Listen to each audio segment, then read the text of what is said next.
वापस लौटने पर पता चला कि तीन में से आखिरी हथियार, बिजली का भाला, शानडियानजी माओ, अभी भी एरस के पास था।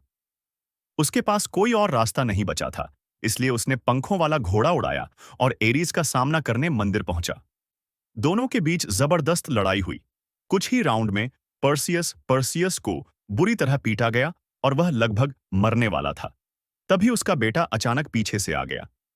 एरीस एक पल के लिए चौंक गया और पर्सियस ने गुस्से में उसे जोर से टक्कर मारी और फिर खंजर उसके सीने में घोंप दिया। एरेस अब बिल्कुल बेबस हो गया और आखिरकार पर्सियस ने बिजली का भाला निकाला और उसे खत्म कर दिया।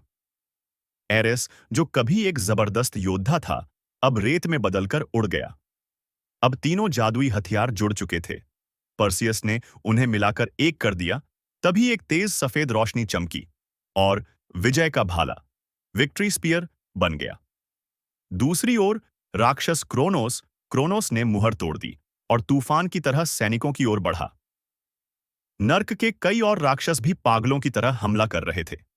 सैनिक अपनी जान की बांजी लगाकर लड़ते रहे, लेकिन वे राक्षसों के आगे टिक नहीं पाए। वे बस इतना कर पाए कि पर्सियस के लौटने तक समय निकाले। तभी हेडिस ज्यूस के पास आया। अब बूढ़ा और थका हुआ, लेकिन दोनों ने पुरानी दुश्मनी भुलाकर मिलकर लड़ाई लड़ी। छोटी मोटी बुरी ताकतों को वे आसानी से हरा रहे थे, लेकिन तभी जमीन हिलने लगी और क्रोनोस, एक विशाल दानव, नर्क से निकल आया। उसकी एक थप्पड़ से एक पूरा गांव तबाह हो गया। ज्यूस की बिजली की किरण भी उसके लिए कोई मायने नहीं रखती थी। तभी पर्सियस विजय का भाला लेकर उड़ता हुआ आया, लेकिन आम हमला उस पर असर नहीं कर रहा था। उसे कमजोरी ढूंढनी थी। ज्यूस और हेडिस ने मिलकर क्रोनोस पर घातक हमला किया और उसका ध्यान अपनी ओर खींचा। क्रोनोस गुस्से में आ गया और जमीन पर भारी मुक्का मारा, जिससे जबरदस्त झटका आया।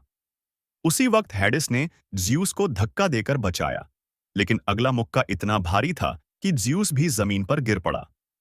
उसी वक्त पर्सियस ने मौका पकड़ा, उड़ते हुए विजय भाला लेकर सीधे क्रोनोस के मुंह के अंदर घुस गया और उसके शरीर के अंदर से उसे पूरी तरह नष्ट कर दिया। एक जोरदार धमाका हुआ और अंततः बुराई पर जीत हो गई।